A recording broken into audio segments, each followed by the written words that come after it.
Hey there, Alan here, and I recorded the video for this on September 11. This is a relatively short journey from Cody, Wyoming, the Parkway RV Park, to the gates of Yellowstone. I continued, of course, into Yellowstone, but I'm going to save that for a different video. I took the video that I shot here that required a little bit over an hour's drive, hour and a quarter, hour and a half, and sped it up 25% so that it doesn't take up as much time here. And I obviously these are just selected passages. You'll find a lot of narratives on screen so that I'll supplement them, but sometimes they stand alone as they all just have this moment. And you'll find this post at rvcrossamerica.net/RV Travel Yellowstone.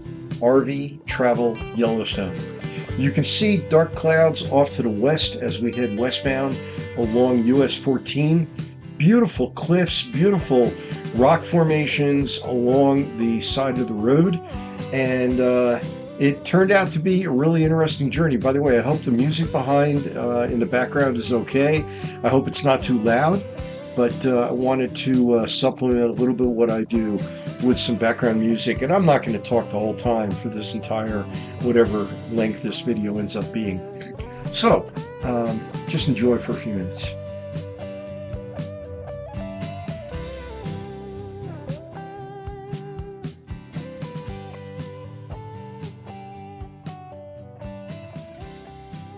You can see the tunnels approaching. And we're going to jump in just a moment with some important words and then jump right back into the video. Hey there, Alan here. Sorry again for the brief intrusion, but if you're following this and if you're a traveler like I am, and if you're going to be in a camper this winter, winter is coming and it's coming sooner than we really expect. And one thing I know that I would not travel without is an RV skirt. So if you don't have an RV skirt for your camper, you're going to need one. You're going to want one. Trust me on that. And I've got a fellow that I recommend. So check out rvcrossamerica.net/RV skirting, and you'll get the whole story, including a recent update from my experience with Dave just a couple of months ago. I'm going to put that into that post, and you'll see just how solid these folks are. All right, rvcrossamerica.net/RV skirting. Now back to the journey to Yellowstone.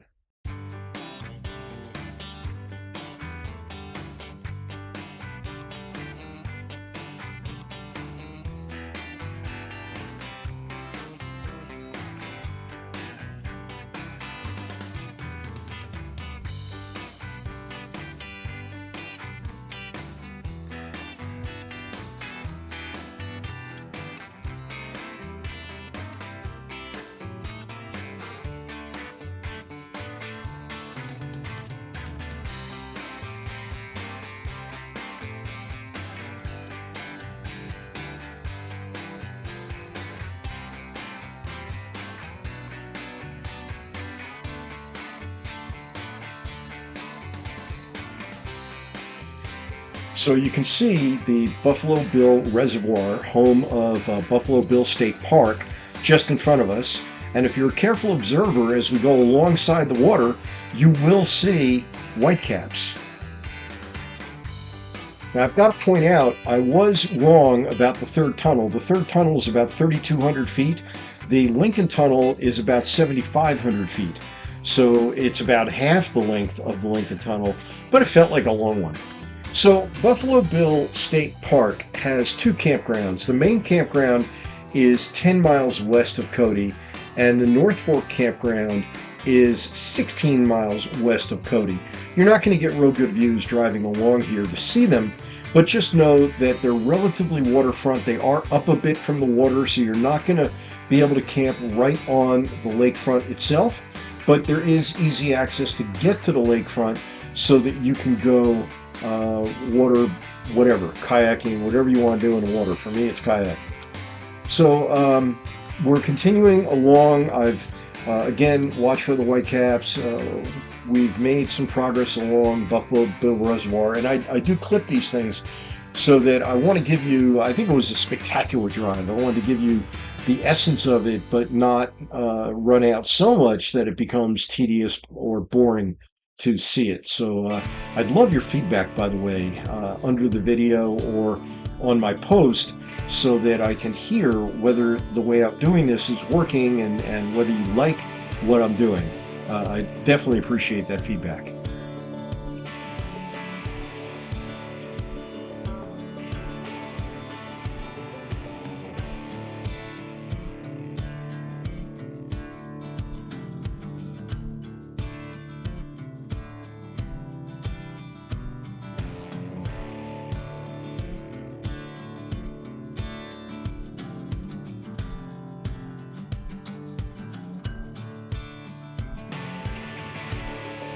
I should point out that this is an area that does not get a heck of a lot of precipitation each year. And we're talking 10, 12, maybe 13 inches at this elevation. We were, by the way, at about 5,000 feet in Cody, and we're going to 7,000 feet when we're entering into Yellowstone. So there's a gradual climb getting up into here, but this is not typical for a morning in September. Afternoon, occasionally, yes, you're going to get build-up showers and thunderstorms, but morning, no. And it also did cool the air. By the way, again, you can see the full post at rvacrossamerica.net/RV Travel Yellowstone. And that's where you're going to find all the backup details. You'll find links, you'll find backstories, you'll find all kinds of good stuff. So that I'd like to think that my videos and my written posts complement each other. And again, I'd love to hear from you on that. So again, because it doesn't rain all that much here, it's unusual for the roads to be wet, and you do have to be careful of that when it first starts raining, because easily there could be oils on the road from the vehicles, and it can get very slippery when it first starts raining. At this point, it had been raining for a while. I wasn't particularly worried about it. Plus, if you look at the speed that's printed out from my webcam, I'm not going all that fast. It looks fast, again, because I sped it up here in order to, set the video up, but not so much. Also, notice the color. This is September 11th, and particularly the grasses along the side of the road, they turn yellow, they turn brown, they turn burnt orange. Many of the trees are not, what are they? They're senior moment. Many of the trees are evergreens, and they of course don't change color. Whereas the ones that are deciduous and change color, you can see some of that going on. The aspens are going to turn yellow, and pretty much anything else out here turns yellow when the colors happen. I'm recording this on September 28th, and that's what's going on all over the place, even though the weather is actually warmer than this day on September 11th. By here, when I had left Cody, it was only in the mid 60s, which was a mild morning. But now it had dropped down to the upper 40s, and it was actually down to the mid 40s. And again, you can see a little bit of color in the trees. Just starting on September 11th. At this point, we're probably at about 6,000 feet or thereabouts.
Now, this stretch I felt was just particularly spectacular.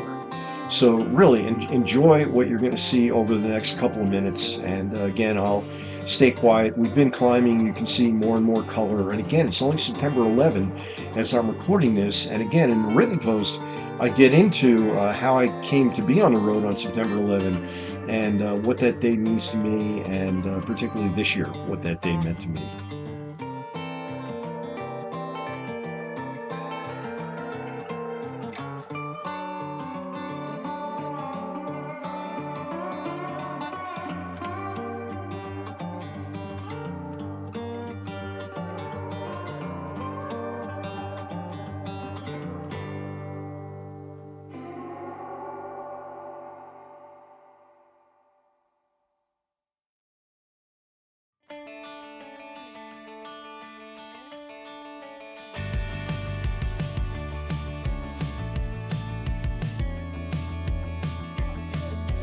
Hey, what do you say?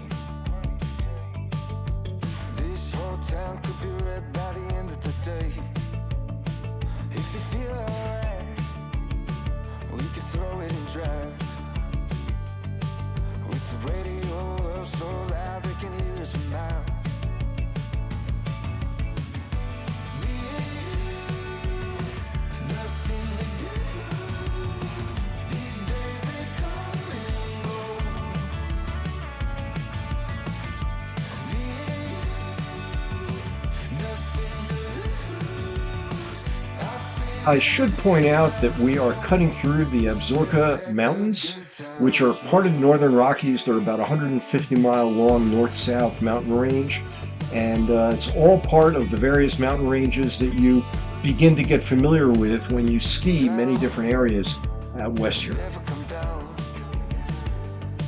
When the sun comes up, we'll be feeling how we do right now.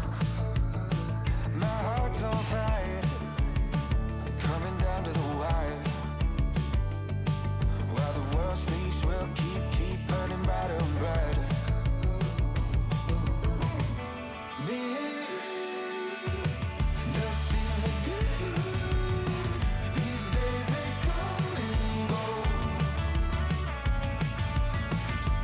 Me and you, nothing to lose. I feel it in my soul. Let's let the good times.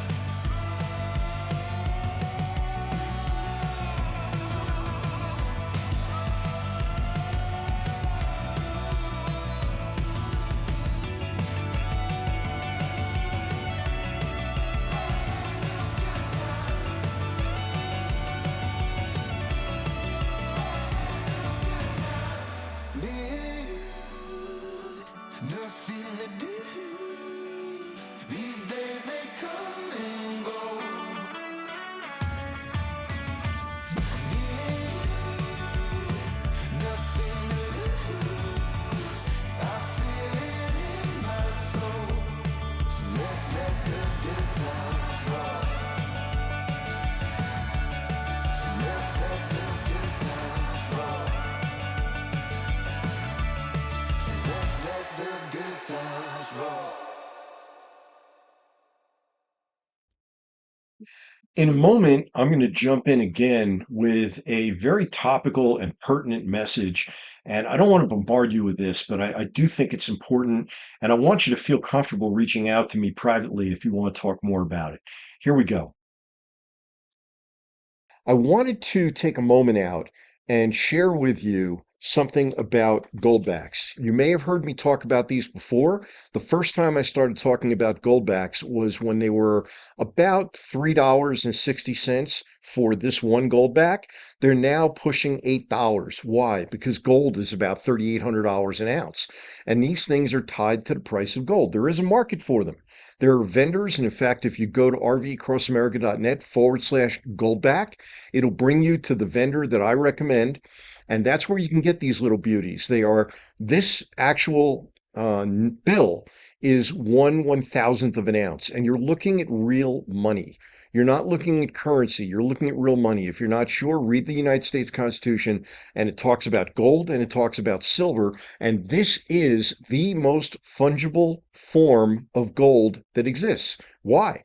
Because if you have a gold eagle, which is worth over $3,800 now, you're not going to go into a coffee shop and buy a coffee with that. You could with this. If you had a gold bar, you might be able to buy a house with it, but you're not going to be able to buy a cup of coffee with a gold bar. With this, and this is made to fit in a regular wallet, it's durable and it's the most fungible form of gold there is. So check them out, rvcrossamerica.net/goldback. Feel free to call me and talk with me about it, 307-269-2546. I got a bunch of these because someday you're going to want them. It's that simple. Anyway, thank you, and back to the video, and I hope you're enjoying it.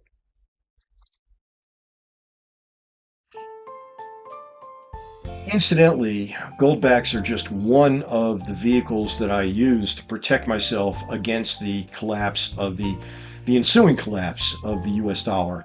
So if you ever want to talk to me about that, just give me a call, 307-269-2546.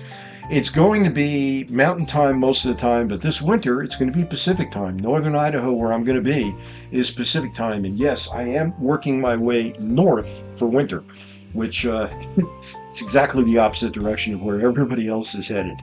So I hope that this video has been inspiring. I hope it gives you a sense of what US 14 is like. As a RVer, I had absolutely no problem traveling this stretch. It is a United States highway, and most US highways are fully capable for almost any size RV, motorhome, or travel trailer or fifth wheel, being that they also can accommodate tractor trailers. So that's just how it is. We are nearing the entrance to Yellowstone. The wait when I got there was only about 5 or 10 minutes. It was about 10 o'clock in the morning, or maybe a little bit after 10 o'clock in the morning. So not too bad. September, it was definitely not nearly as crowded in Yellowstone as I was kind of expecting, but it again was about a week and a half after Labor Day, so a lot of that has come and gone. Hey, if you would be kind enough, please like the video, share the video, subscribe to the video channel if you're seeing this on a video channel, and leave a comment. It helps. It definitely helps. We're at the entrance. We've gone through the wait. You now see where we are. We're at 7,000 feet. I was getting my paperwork, and you can see the rest of this at rvcrossamerica.net/RV Travel Yellowstone. And thank you, thank you, thank you.